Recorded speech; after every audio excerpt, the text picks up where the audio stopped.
Hi, everybody. Welcome to Conductor Cues. I'm excited to have you all here tonight because we have a really unique opportunity. And you know, in this session or this series, we've talked a lot about different elements of opera, right? We've covered quite a bit of ground when I think back on it. But one thing we haven't had the opportunity to do is something that, as a conductor, is a really special thing for me. And I can't tell you how many times when I'm conducting, a Mozart opera, for example, The Marriage of Figaro, and I really, really, really wish I could ask Mozart or his librettist, Da Ponte, a question. Well, when you're working with living creators, you get to do that, and that's a real treat for us to be able to do. And so tonight, we're really, really privileged to have the librettist for the Manchurian candidate, Mark Campbell, with us. He is a prolific librettist, lyricist, and he's, for operas, musicals, song cycles, oratorios, you name it. His operas have won Grammys, this small thing called the Pulitzer Prize, and in 2024, just this year, he received the Lifetime Achievement Award from the National Opera Association. So please welcome Mark Campbell. Hey. Hey, Mark. Good to see Hi, you. I'm so huge. Yeah, you're huge in Austin. It's very, yes, very much Manchurian candidate proportions going on. Yeah. Well, I'm going to add a couple more folks to the party, and then we're going to get started. So we're going to hear some musical excerpts during our journey tonight. And so we have the privilege to have a wonderful pianist who works with us a lot, James Maverick, who's on the faculty at UT, just a world-class opera pianist and coach. And then starring in one of the major roles in Manchurian Candidate is a baritone named Mark Diamond, who you've seen. He and his wife, Lauren Snowford, did a film for us during the pandemic that we screened at the drive-in theater. He was Paul Jobs in The Revolution of Steve Jobs, another opera for which Mark wrote the libretto. He was in Sweeney Todd. He is in Manchurian Candidate, and we already have him booked for something in 2026. So please welcome James Maverick and Mark Diamond.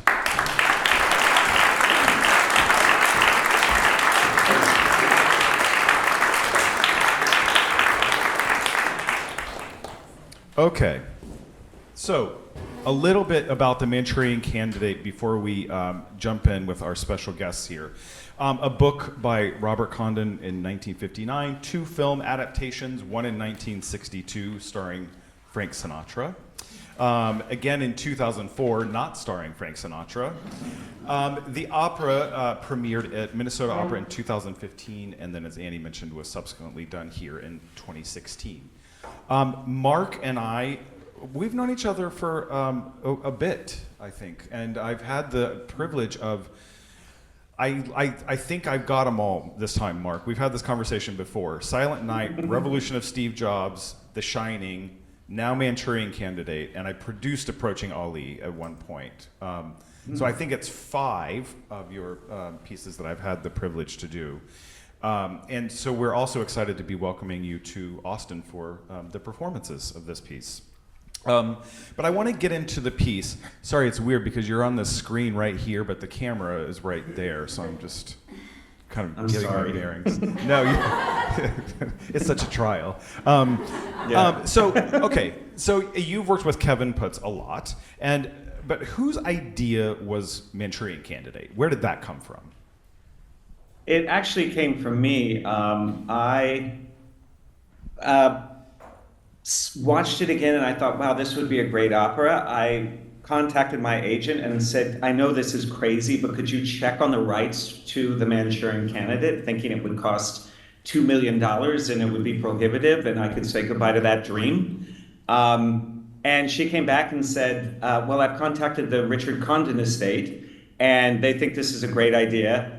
And I think I spent I own the rights to the theatrical rights to this piece. And I think I spent $5,000, which is nothing, as you may know. And the way it happened is that Minnesota Opera had just premiered Silent Night. Actually, we were not yet premiering it. It was the final dress rehearsal, and Dale Johnson, the former artistic director of Minnesota Opera, had me and Kevin in his office, and he said, "What ideas do you have? We would like to commission another work from you," which is the greatest thing you ever want to hear from an opera company, that it's already commissioned a work from you. You know, it's like, "We like you guys. You did a great job. We're ready to do another one. And we have the money, and we have the time." Yeah. And so there were a bunch of dumb ideas battered about, and then I finally said, well, I just got the rights to the Manchurian Candidate. What do you think about that? And the conversation stopped. And Kevin immediately, bless Kevin, immediately thought musically and said, "Wow, I could write some really unrelenting, scary music." Yeah. And you know, that's all I need to hear. And Minnesota Opera was like, "Great, let's go forward with it." That's amazing. I'm glad you touched on the rights thing, because that was something that I wanted to bring up. I don't think that we're all aware of how challenging that can be, and you've done this several times where it's adapting a book or a movie, or and this can be an extraordinarily complex process. I mean, the last piece of yours I conducted was The Shining, based on the Stephen King novel, and from what I understand, that was quite an arduous process. Yeah. That was. I had nothing to do with it, thank God. Minnesota Opera did that. But there was one point where I said, "Let's not call the opera The Shining, let's call it The Signing," because it was just taking forever to get this contract to be signed, and it was far scarier than the opera. So moving down, I want to talk a little bit about this process of adaptation, right? So, and this has happened throughout opera history, right? La Traviata is based on a play. So, you know, it's very common that these stories were in more than one format or mode. And so with Manchurian Candidate, obviously a book, and then a film adaptation too by that time. When you're taking source material from a different genre, let's say, or a different medium, there are often alterations that you're making to help it fit the operatic medium. Can you tell us a little bit about that process? How closely does Manchurian Candidate represent the book? Are there things that you chose to bring out or leave out? That's got to be a huge process when you're condensing a long book into an evening length work. Yeah, I get asked this question a lot, and it's a great question. And when you are adapting a work, and you're adapting, for example, a very long novel like The Shining is 600 pages, what you sort of do is you sort of sift through like sand and find the nuggets, the dramatic nuggets, gold things that seem to sing to you, that are also stage worthy. And they just sort of rise to the surface in a funny way. I know there are moments in Manchurian Candidate where I said, "This sings. This has to be in the opera." And for me, everything that I write in a libretto or anything that has to be on stage has to be necessary. It has to go from point A to point B, and it has to be necessary, so that I write as few words as possible so the composer can expand the idea. Music always expands things, and that's the beauty of opera. We go to opera because of those expansive moments, and it's my job as a librettist to find those in a pre-existing work and make sure they can exist on stage and are affordable. Yeah, I mean, it's so interesting when I think about just sort of the ability of the librettist to shape the way it unfolds, right? And I get what you're saying. Then when we bring in the musical context, things start to get even deeper and develop further. How do you adapt your language? Because obviously, you have a whole lot of words to choose from, and you're incredibly adept at really choosing exactly the right words. They have to be words that are sung, right? That the singers feel like they can sound good singing, but also that really expresses something, and also subtext of what you're writing. So give us an idea of like how you start to language something when you're condensing it like that. Well, I have to say, Richard Condon's novel, and every time I say the word Condon, I have to catch myself because I'm worried I'm going to mispronounce it. Sorry, well, it's so close. He had so many juicy phrases in that book, and I probably have my copy somewhere around here of the book, and I would read it and highlight like a really crazy, gorgeous phrase. Often it was abstract. It was like some of the things that Eleanor Iceland says are so off the rails, but they also sing. They work with the abstract form of music so brilliantly that they had to be included. And then often it was just my job to hook all those words together and make sure that the story is moving forward. Amazing. Well, let's hear a little bit of this text, shall we? So Mr. Diamond's going to introduce this first excerpt that you're going to hear. Yeah, so I'm going to introduce an excerpt from near the beginning of the opera, and all the excerpts will have a little bit of a different relationship as we go through some of the excerpts tonight. So this one is how I feel about my mother at the very beginning of the opera, and that is very frustrated. We do not get along. I never really got along with my mother, and now she was always so worried about her career and other things that I was often neglected and very frustrated by that. And so this is a confrontation after I've just returned home from war and am being hailed as a great American hero, and surprise, surprise, my mom shows up to mooch off of my success, and so I have a little something to say to her about that.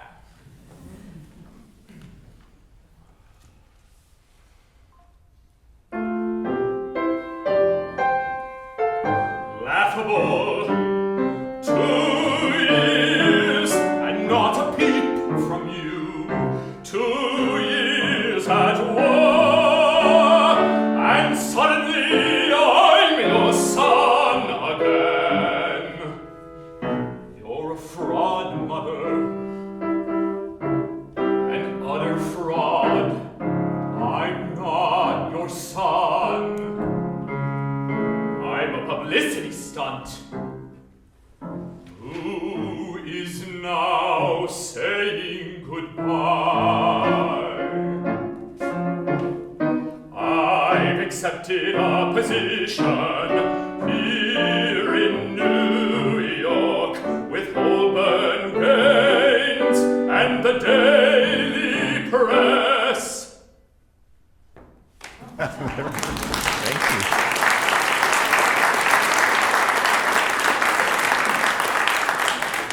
Spoiler alert, the relationship does not improve from there. That's actually one of the more loving moments. Exactly. Yeah, it goes from warm to cool real quick. Yeah. Okay, so I want to talk a little bit about the next part of the process. So writing a libretto, and then you have to involve this composer. Is it prima le parole, first the words, right, and then comes the music? But what is this process like of getting into the same mindset as the composer when you're embarking on this journey? So pretty much every opera I've written, I've created the libretto and given it to a composer. And then that's when the fun begins. That's when the collaboration begins. A composer needs a roadmap. They need to know where the story is going. They need to know what the characters sound like or how they sound like on page before they bring it into their own mind and their ears. And with Kevin, it's a wonderful process because Kevin's such a genius and also such a great theater composer. I remember we met in Philadelphia where they were doing Silent Night, our first opera, and he went over every page of the libretto, and he came to a love song, and he said, "I'm sorry, I don't know what to do with this." And I said, "So it's too hokey, right?" And he goes, "Yeah, it's kind of garbage." And I was like, it was sort of like, oh, I thought I would fool you. I was busted. And I rewrote it. And that's what we do. If a composer, I have to bring up the composer's best work. If I don't supply words that inspire the composer to create brilliant music the way Kevin does, then I'm not doing my job. I mean, half of my job is creating the story, but my story is deferential to whatever the composer is doing, because it's opera, and music The reason we are sitting in our seats for opera is because of music, not because of words. And it's a story that is told through words and music, but music has the greater power. That's why we're there. That's beautifully said. You got an amen in here, Mark. By the way, so I'm very curious about it. I have a technical question. When you send a libretto to a composer, obviously you're not just, hey, here's a Word doc of paragraphical form. Like, who decides the structure? Like, when you sent that first libretto to Kevin, I mean, have you delineated this is an aria, this is a chorusing, this is maybe a duet? I mean, how is that formed? Because both of you are really masters at sort of overlaying these things and blurring the lines of these things. But you got to have a structure to start with, no? Yeah, a librettist is first and foremost an architect. It's an architect of the story. I always say, we build the solid foundation, you get to supply the really beautiful pillows and the nice lamp in the corner and stuff like that, which of course is not fair to the composer. But when I work with a composer, my optimal way of working with a composer, and also not just the composer, if a director is involved and a producer, a commissioner is involved, I send all people an outline, and it's a scene-by-scene outline that also says this aria is going to be here, this ensemble will be here, this is going to be a duet. I might even have a title for it, and then they approve it, so then I can go forward writing the text. I'm very much about the structure of an opera is really important. The words are negotiable. Once you have a strong outline and a strong foundation, you can do so much to fill in the skin. Once you've got good bones, the skin will come in really beautifully. You do have a way with words, don't you? Yeah. No, that was kind of I sound like a butcher. That sounds really frightening. It sounds like I was working on Sweeney Todd. You're right. Yeah, exactly. So I also just want to bring our audience in on the process from, let's say, you've written a libretto, Kevin writes some music, and then there's this very extensive process called the workshop process. And I mean, we mentioned Minnesota Opera, which is where this was premiered, and many of the great American operas that are in the canon now were commissioned and workshopped and premiered by Minnesota Opera for over a several-year period. So Silent Night that we did was done in this process. And it's a very, very extensive process where, I'll speak from experience. I conducted one world premiere at Minnesota Opera, and starting about 2 years before the premiere, we had a first workshop. And you go from there. And it's a really, I've always described it, Mark, as a really, it's taxing. It's really hard because it's not like when I learn a score that already exists, a Verdi opera, for example, well, I'm kind of, how will I interpret it, right? But it exists. When you're workshopping, it doesn't yet exist, or a version of it exists, but you also have to be thinking about like, what could be, what might need to change. What's that workshop process like for you when you sort of deliver this baby and then everybody starts, picking at it a little bit? It's my favorite part of it, actually. I love that. And if I get to work with a great composer like Kevin or Paul Moravec, I can name, when I name those names, then I worry that I've not named the other composers that I've worked with that have been so great and collaborative. What I love about a workshop is, for example, when Kevin and I were working on Elizabeth Creed, and we were doing a workshop at Opera Philadelphia, both of us, at precisely the same moment, would circle the same moment. As we were watching it, we would circle the same moment, the same measure. And it was like something wasn't working. And then at the break, we would say, I think it's the words. No, I think it's the music. And we would figure out what's not quite right.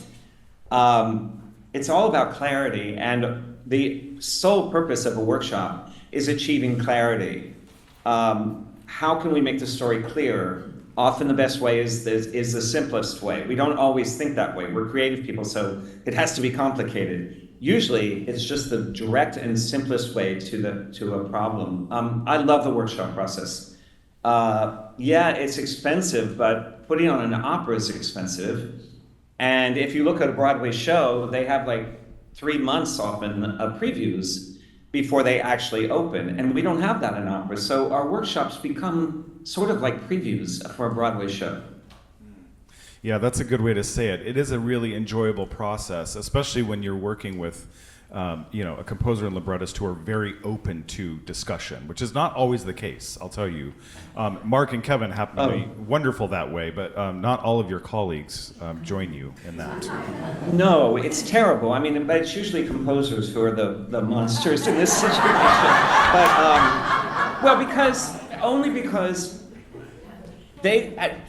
when composers are brought into opera for the first time, they realize that they have to collaborate with not only a conductor, but a librettist and a stage director. And so they're just not necessarily used to it. And they're not used to having to change notes. When you present a string quartet, it's very unlikely that someone's going to come forward and say, those 10 measures over there, they're not working. But in opera, we will very likely say, those 10 measures, what are you thinking there? A director can say, why do you have those 10 measures there?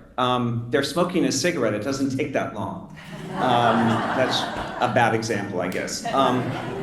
But that has happened before in opera. Kevin is so terrific in that regard. I would have, with Minnesota Opera, Dale Johnson would come over and whisper in my ear and go, honey, it's floating. It's floating.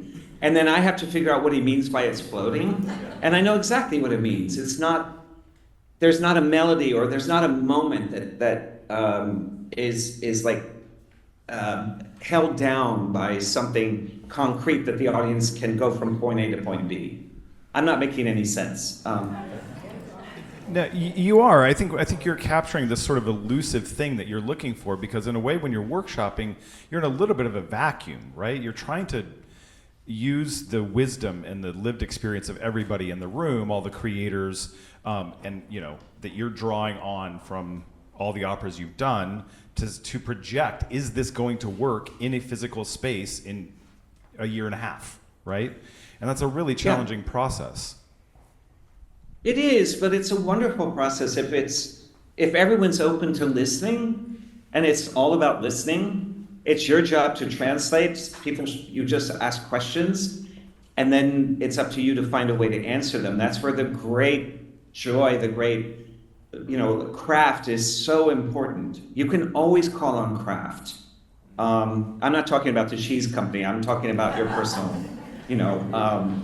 what you've learned as you've been in this business as long as I have been. And I was going to ask this at the beginning, and I forgot, but you've written a lot. How many projects do you have in process right now? Actually nothing. I have no commissions right now. Yeah, I don't. You know what I'm doing? I'm writing a book of poems about Fire Island, where I have a small house and where I like to go in the winter when no one is there. And I have a few pieces that are going to be opening in the next couple of years, but those are already with composers, and so I'll get a text message, I'll get a phone call, I'll get an email, could we change this phrase, all of that. I'm on call for about 3 projects now, but I have no new commissions. Wow, okay. Well, I'm glad you're getting to pursue a passion project. That's amazing. Yeah, remember passion. When you have time, yes. Good. Well, let's hear a little bit more music. Sure. Yeah. Yeah. So the next relationship is with the love of my life, and the really fascinating thing about this character of Raymond is that he's odd. I mean, he's not your sort of typical charismatic, confident soldier protagonist type. I mean, he really. Earlier in his life, he had a lot of issues and a lot of struggles and awkwardness and social awkwardness. And over one summer, he met this amazing young woman named Josie and Jocelyn. And in this moment in the opera, it's right, this is really when Raymond starts to remember that time, one of the first time he was ever truly happy in his life. That first summer where he ran into this person that he loved. And when they ran into each other, that initial spark was because he was bitten by a snake. And he was bitten by a snake, and she happened upon him in, I think it was the 50s at some point in the original setting. And so this is a little bit of a narration setting up a duet between a young Raymond and Jocelyn.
That's one of my favorite areas of the piece. And what it reminds me of just listening to Mark and James now is that really the work that Mark Campbell and Kevin do together, it has this astonishing range to it, right? Where there are parts of this, and we're going to talk about this next, that are challenging musically. They're tonal, but there's a purposeful sort of undercurrent, or sort of even sometimes in your face something that's really portraying a very, very strong feeling or emotion. And then there are these just beautiful sort of cinematic moments like that where you just feel like you're just kind of moving through space with the character. That's really gorgeous. So back to what I just hinted at, Mark, the opera's themes of psychological torture and manipulation are really rich, and obviously that's sort of where the piece moves through time and space, and how the story is told is really this relationship and Raymond's mother. How do you and Kevin write in a way that reflects this? And are you defining these different characters who have these different spirits and things, or different ambitions, let's say, to say it nicely in Eleanor's case? I mean, are you using different language specifically to also define them, and then with Kevin creating the musical environment for it? I would like to start by saying that an opera, above all else, has to be a human story. So when you have Manchurian Candidate, which is a political thriller, always called a political thriller, and it's very, very strong and very powerful in that way, it would not be successful if there was not also a human story, if you didn't identify a human heart beating, a human heart with kindness and the ability to love. And that's the tragedy of this piece, is what you just heard, is that Raymond at one point had the ability to love, and it was stomped out of him from many different people, including his mother. And when I hear what Kevin did with that moment, I always tear up, because it's like a few stupid words I wrote, and then he made it into this incredibly moving moment. And as you know, this theme comes back and then is interwoven, because Raymond is narrating basically his own demise and his relationship with Josie as he's vaguely remembering it. So now I need to answer your question. Well, okay, so when I have to write Eleanor Iceland, I have to think like Eleanor Iceland. She won't be a true villain if I can't feel her some way inside of me. If I can't admire her for her intelligence and her ambition, then I probably won't write her very well. But I also at the same time know that she's pretty frightening.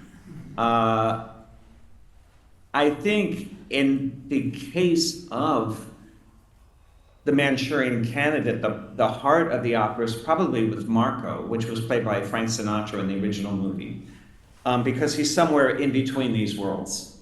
And I always look for the character that the audience will look toward to bring them into a story, especially when it feels as foreign as this one. And I feel like Marco is that character. But at the same time, there's a heart with Raymond. He's not just an assassin. And I needed the audience to understand where he was coming from so that we feel the true tragedy of the story. That it's not just political dogma or a terrifying conspiracy theory, that there are true victims in the story. You touched on something I want to dig a little bit deeper on, and that is when you're writing a villain. And it seems to me like there's a danger of portraying a villain with kind of one dimension or from one dimension, right? And that actually in developing a character, I mean, do we want to feel a little something for the villain, right? A little bit of understanding. Sure. How do you think about that when you're writing something for a villain, like that we actually do maybe want the audience to relate to them somehow in some way, right? There are moments in with Eleanor Iceland. There's one that occurs in Act 2 where you realize that she had a very bad relationship with her father. It's mentioned. If you're paying attention, I don't give her a whole aria about the father relationship, but you realize that she's gone through something. To me, it's very moving. I wrote, the character of Elizabeth Cree. I'm not going to give away the plot of Elizabeth Cree, but I had to understand her, where she came from, what she has struggled with in order to write who she is. Jack Torrance in The Shining. This is a great example. When we learned that Jack Torrance was abused by his father, which we learn in the novel by Stephen King, I had to make that a character on stage. I want the audience to understand where they're coming from so that they feel the full power of the tragedy of whatever mental illness. Maybe I'm not supposed to use that word, I don't know. But whatever illness they have in their minds that they need to get through. Yeah, that's amazing. I love how you define that and talk about, we're really, when I think about opera, it's the human condition, right? And there is, as much as technology changes and all of these things when we move through with the world, there's one thing that doesn't change, and that's the human condition, right? And this is why the Marriage of Figaro still works just as beautifully today and is just as modern as it was then, because we can relate to these characters in a very human fashion, right? I couldn't agree with you more. And what often bothers me is when directors say, "Oh, we have to make this more relevant." It's already relevant. You don't have to dress it up in relevance. It's there, and and that's often, I think, an insult to audiences because they're not allowed to feel that. They have to. Some directors push that in the face in an audience's face, and it's like, no, they get it, they understand, and more, they feel it without you having to explain it. Music is about feeling. It's not about explanation. It's not about politics. It's how you feel. Oh, beautifully said. You just gave me some goosebumps, Mark. I hope in a good way. Yes, yeah. In the not creepy way, yeah. So we are approaching Halloween. That's right, yeah. So I just one more question, then I want to get to some Q&A, and we have a little bit more music. Great. Is you and Kevin made some changes to the score for the production here in 2016. And this is not, I think, just to tell the audience, this is pretty common. most composers did it. Verdi, Wagner. So this is very common that after a piece, Puccini withdrew Madame Butterfly after a certain number of performances and went away and rewrote it and then re-premiered it. Okay, so this is pretty common. I'm curious what this was like for you, because when we were planning this production, we had a conversation about exactly what are these changes are we going to keep, et cetera, et cetera. So tell us a little bit about that process of this thing is cooked and it's premiered, but then you want to come back to it and tinker a little bit. And what's that like? Well, let's look at an opera like a stew or a fricassee or something like that where it's being cooked a long time, and you could serve it, but then you serve it and you go, oh, let's bring out those notes of tomato, or let's bring out those notes of, And I think in this case, those weren't major changes. It was just something that clarified a moment in Act 2. And it was really easy to change, really easy to write. I think it's kind of fascinating that Kevin and I wrote Silent Night. It got 22 productions. It's going to the Met in 2027. Before that, it's going to HBO. I don't know if that's public news, but I guess now it is. It is now. Okay. Anyway, there was a break in 2018 where no one was producing Silent Night, and we said, let's figure out what has always bothered us. Let's change it. We added a chorus in Act 2 that I think is going to work really well. It's always evolving. We had an opportunity to make something better. Why would we not take it? One thing about Kevin and me is that we're always concerned about our audiences. We care about the audiences above all. And so if something feels a little unclear, or if some pacing is a little bit off, we will change it. Yeah, that's wonderful. I love how it's always a living, breathing thing. Well, I want to take the opportunity to I'm hoping that with one of the world's prominent librettists on the screen, that some of you might have some questions you've been thinking of. So let's take a few minutes to do those. And I think we've got a mic coming out so that we can hear them. You might have to repeat the question. Yes, I think we're going to try and handle that. Okay, who's first? Oh, here comes the mic. Not everyone at once. All right, right here in the fourth row. Thank you.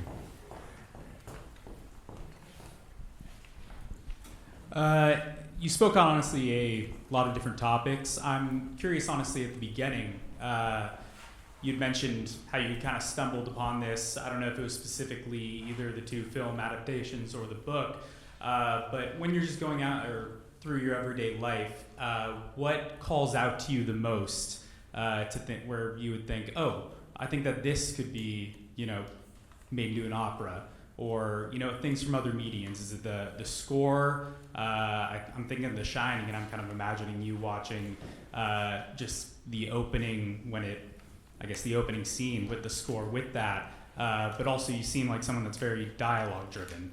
And then you also mentioned the emotions of the different characters. So I'm wondering what sticks out to you that makes you think, oh, I can put this on stage. Great question.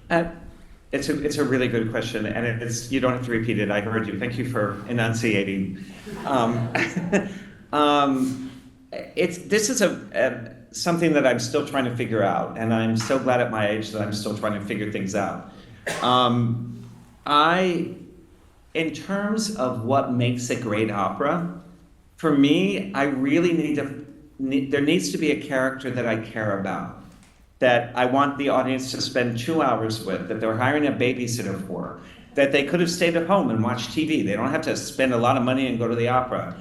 I want to make sure that there is a story, a character with a beating heart that demands music to be told. And it's the sort of thing that just kind of rises to the surface. In the case of The Shining, that was not my idea. It was the idea of Dale Johnson at Minnesota Opera, and also Eric Simonson, the stage director. And when they asked me to do it, I'll be frank, I said, yeah, that sounds great. I then read the book and I said, what the hell were you thinking? But then I found my way into the story. I always have to find the heart of the story. It was the same with The Revolution of Steve Jobs. I never would have written that opera. Mason Bates came to me and said, I want to write an opera with you. And I said, oh, great, because I really like your music. And then he said, oh, it's going to be about Steve Jobs. And I went, oh, Christ. And then I just had to find my way into the story. So it's not necessarily, sometimes projects come to me and then I have to find my way in. In the case of Manchurian Candidate, I had watched that movie, the old version. I don't much care for the newer version. I watched it several times and said, this would make a great opera. It had such a gripping story. And when I got the chance to work with Kevin Putz, who also shares a desire to write cinematic stories, larger stories that move very quickly, I knew that he was the right composer for it. And I want to touch on two things you mentioned. Number one, these different adaptations of these stories. I mean, when back on The Shining, is Stephen actually really didn't like the movie. And so the treatment that you and Paul gave it is actually much more true to the book and to his ideal. Is that right? Absolutely, but it's also much. I taught a class at Yale today, and I said this, so I'll say it again. The thing about The Shining, the movie, I love the movie because I love Stanley Kubrick's work, but it's not operatic. You see Jack Nicholson in the first scene, you can tell just by his eyebrows that he's a serial killer, that he's going to kill his family. Like it's so not operatic. There's no character that goes from point A to point B that has a journey. I hate using that overused word journey, but the audience needs to go along with the character and follow them and feel for them and understand them, even if that character is someone as evil as Eleanor Iceland. And then also you mentioned Revolution of Steve Jobs in that piece. And you and I had a conversation about this piece when we were doing it here in Austin. And you talked about one of the challenges was how do you tell the story about a figure without making it a biopic, right? And can you talk just a little bit about that nuance of how you took that story and brought it to life without just sort of telling his life story? Well, again, I read as much as you could, and there's so much to read about him. And I started with the famous biography, and then I don't know. The challenge there was, how do I humanize an icon that everyone feels they know?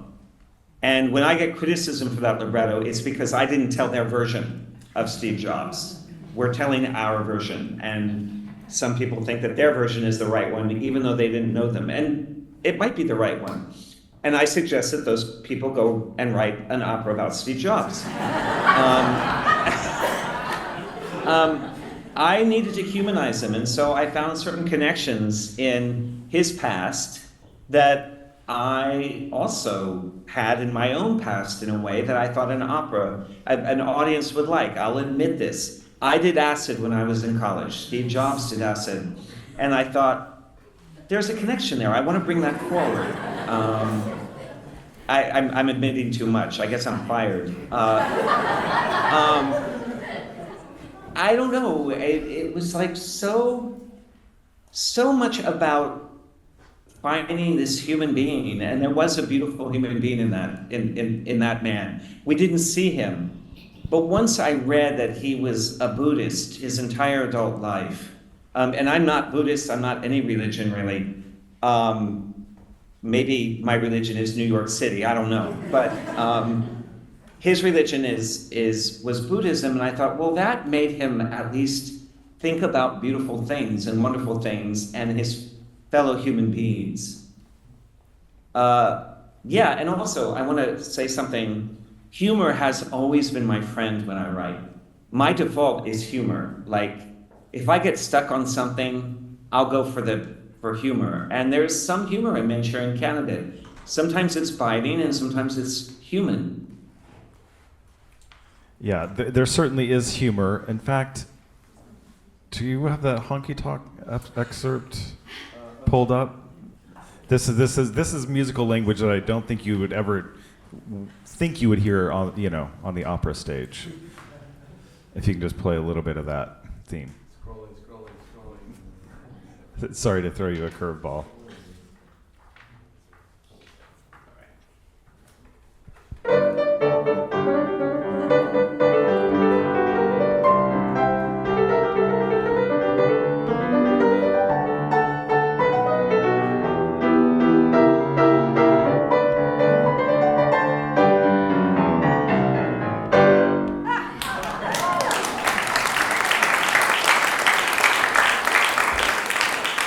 And I have to tell you, it will be the only opera I've ever conducted that does have a banjo.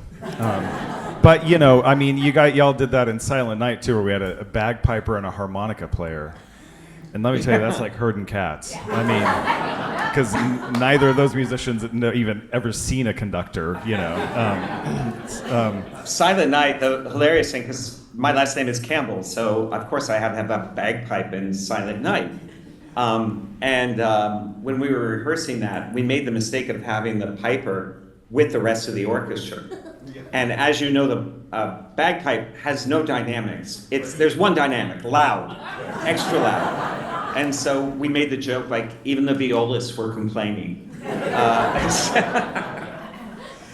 When we did it here, and there's that part where he's supposed to be moving away, I mean, we just kept getting him further and further. He finally ended up on the loading dock behind the theater. It's true. Good. Other questions from, yes, right here on the front row, Andrea.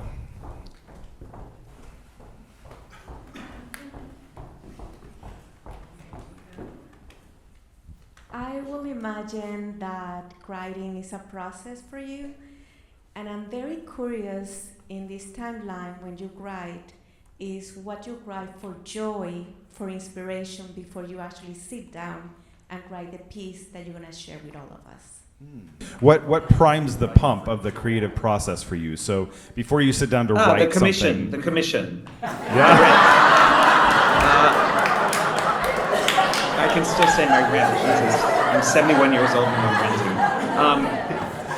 No. Yeah, a check it's really. It's a really good question. Yeah, a check can I'm spark sorry, a creative I'm sorry. process for sure. You know, that's a really beautiful question, and I'm sorry for I don't mean to negate it with my snide remark. You know what really primes me is knowing that it's going to be set to music, and when I know that I'm working with a composer who will set it brilliantly, it gives me such joy just imagining what they're going to come up with. And usually it's way beyond my imagination. When Kevin Putz played me the Odebear aria from Silent Night, and I heard it for the first time, I just started crying. So, and also when he played me the beginning of Manchurian Candidate with you can do a music explanation of it. I can't, but I was just like, oh, this is why I write. I write because of the music. I write because that's what gives me joy. Not much else. It's like knowing that this is going to be set to music and brilliant music, and that it might change the world in some way, or it might make the world look a little bit differently at something. Oh, it's a tremendous joy. It's too much power. It's incredible to me. I'm the most privileged. I'm so lucky. I'm so lucky that I've got to write what I've been able to write. I've been able to say a few things that I believe in. I'm very lucky. That's all. Sorry, now you're getting me all hokey and stupid. Yeah, no, I love it. That's beautiful. Good. We have time for one more question, if anybody's got one. All right. Yes. Right. Andrea's on her way to you. So from what you know, and I'm sure you know a lot more about this than we do, what was the process between Mozart and Da Ponte? Was that similar to what you described? I know it looks like I was probably there at the time, so that's just tonight. I'm sorry. I'll look better when I'm in Austin. I have no idea, actually, but I do know one story. I think it was Così van tutte. I think the emperor bought, and I want to write an opera about this. So the emperor bought an apartment building for Da Ponte and Mozart, and Mozart lived on one side and Da Ponte lived on the other, and they would shout across the courtyard changes in writing as they were working on something. And I thought, what a great setting for an opera, to be in the courtyard and getting all this stuff coming back from Mozart to Da Ponte. I don't really know how they worked. I think Da Ponte, you have to remember, at this time, Da Ponte was the star. Da Ponte was the court poet. And in fact, when you look at the first edition of a poster of Figaro, it's Da Ponte's name is featured way more prominently. It's down, Mozart is way down at the bottom, and you can barely see his name. which I think we should bring back, actually. And so I want to talk to your marketing department to see what we can how we can make that happen. No, I don't know, but I can assume that it was very fluid and that they were both, well, here's something that we know about those operas. And the reason I think they succeed is because they were both telling the same story. The humor in De Ponte's libretto is always brought out and doubled by Mozart's music. And also, the humanity is always brought out by Mozart's music. So I feel they were always telling the same story. And all you need to do is look at the Magic Flute and see how terrible that opera is to understand what I'm talking about, because that was not written by De Ponte. And it's a terrible libretto. It's great music, it's fun, but it's a terrible libretto. Yeah, and consequently a difficult to follow story in some places, which is why when we do and that's why no one ever does it. No one ever does Magic Flute. It's a failure. It's a total failure. Amazing. Well, we've got one more musical excerpt before we say goodbye to you. So, Mr. Diamond, will you set this one up for us? Sure. So this one is near the end. So I'll give away one spoiler, which hopefully isn't a spoiler if you're here, which is that at the very beginning of the opera, you find out that Raymond has been brainwashed. Yeah, not hypnotized, but brainwashed. And so the crux of the story is that he does not know that he is brainwashed. And that is, so there's these sort of battling identities inside of him.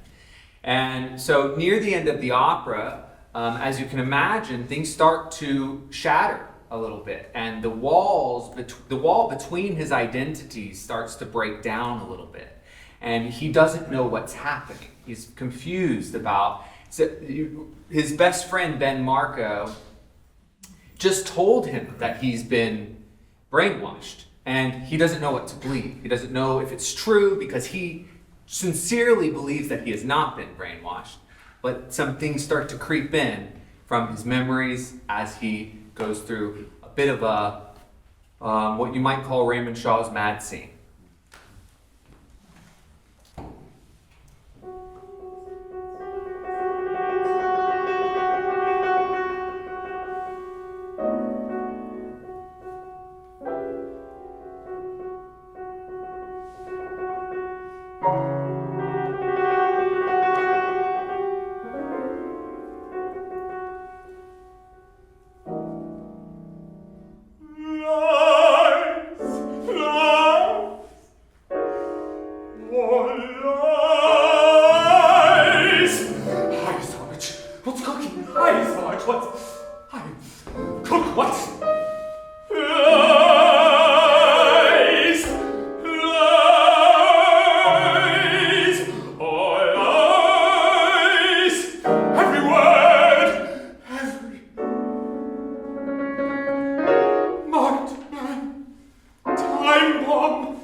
Away from the evil world.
Ooh, that was riveting.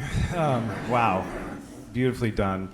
I just want to thank, first of all, Mark and James Maverick for being here and performing some of these excerpts so you get a little taste of what you're going to experience when you come to the Manchurian Candidate. It's a really stunning production by Alison Moritz that is very, very engaging visually that I think you'll really love and tells the story beautifully. And a big thank you to Mark Campbell. Mark, thanks so much for being here and everything that you contribute to this art form and for being such a great colleague. And we can't wait to see you in a couple of weeks in Austin. Can I say something really quick? Of course. Thank you. I want to thank you, and I want to thank Austin Opera, and I want the people in the audience, and everyone in Austin to understand what a terrific company you have there. You guys do such great work, and you do new work, and the opera form will die if we don't keep bringing in new works. And I just want to compliment you and your beautiful company. I'm so excited to be in Austin again. I'll probably gain another 10 pounds, which I don't need to do. But it's always such a joy to work with you. You have such a great company there. So I just want to express my gratitude to you. Thank you. Thank you, Mark, for that. Thank you, my